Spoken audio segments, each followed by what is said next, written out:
Good morning, guys. As you can see, it's really small today. I'm thinking of going for a surf, but have you noticed how difficult it can be surfing small waves?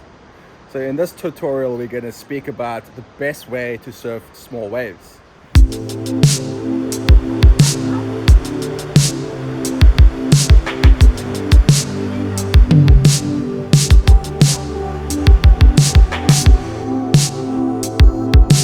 The three most important things you need for surfing small waves. First one, having a good small wave board. Now you can surf a fish or longboard or whatever you prefer.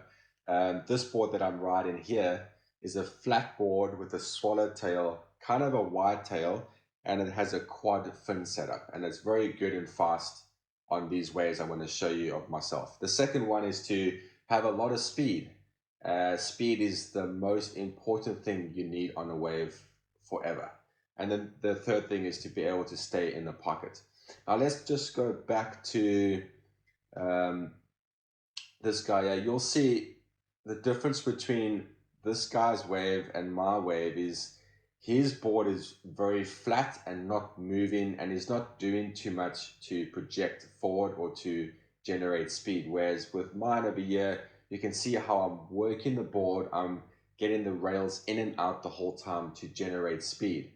Now, the moment the board stays flat, it kind of acts like glue on the water, and you keep the board stuck on the water, and you need to free the board. You need to generate speed by pumping and compressing and releasing, and you want to get the one rail in and then the other rail in. So you're going to get the rail in and out, then the other rail in and out, kind of like that.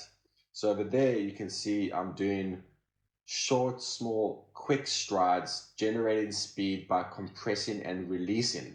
I'm putting weight on and taking weight off. And I'm going from toes to heels, generating speed. And the way it works is it's almost like a cork. If you take a cork and you sink it in water and you let go of it, it's going to project to the surface against gravity. It's the same with a surfboard. The moment you generate speed by putting the rail in and then switching to the other rail, it's going to project the board forward because you're sinking the rail in and you releasing that rail, and then you switch to the other rail. So this is the best way to generate speed, by compressing and releasing. And I've made a tutorial on how to generate speed, so you can have a look at that. The other important thing is to stay in the pocket of the wave. The pocket has the most power and the most energy in the wave, and that's where you want to stay to do maneuvers and to keep your speed. The moment you surf on the shoulder of the wave, especially on a flat wave, you'll lose the wave and you'll lose all your speed. So those are the three most important things that you need. Now, when we speak about a small wave surfboard, you can choose what you want for your level. Some people prefer this kind of board that's, let's say it's my short board, but it's very flat, got very little rocker, and it's got a 4-fin setup that helps me project forward during my turns and generating speed, and it helps me keep a nice long line during turns. So yeah, you can choose whichever board you want, but if you have a board that's got too much rocker, that's too narrow or too thin, you will struggle to surf small waves. Yeah, and it's very important to stay in the pocket and to generate speed at the right time.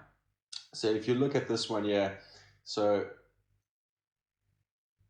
you can see I'm doing a turn straight away to stay in the pocket. If I had surfed past that on the shoulder, I would have lost my speed, and then I would have struggled to regain the speed. So you can see just next to the whiteboarder there is the steepest part of the wave, and that part has the most energy and speed. And then I'm able to see down the line that there's a section coming, and I generate speed to get to that to do a turn.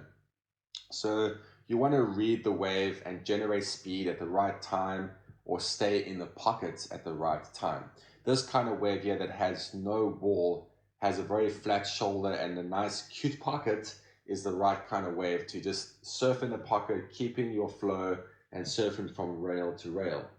Now, when you doing your maneuvers, you want to make sure that you compressing and releasing the whole time. As you can see on my waves, I'm putting weight on, taking weight off, putting weight on, taking weight off, either during racing down the line or during my maneuvers. So I'll bottom turn, I get nice and low, I come out of the turn, and then I do a nice off the top. So if you look at that again, so I'm putting weight on during the bottom turn, then I take weight off, and then I extend out and I push out on the rail to do a turn, and I cut back and stay in the pocket again. So those are the three most important things that we need for surfing small waves. And it's not easy to surf small waves, but it's very important and very good for our surfing as we practice, as we get ready for those good winter days with good groundswell. When we surf small waves, we practice the correct techniques, and then when we surf good waves, it's a lot easier and it's a lot better, and we have a lot more fun. So good luck with surfing small waves. Don't give up. Don't get frustrated. Go out there and smash it. Have a good day, and thanks for listening.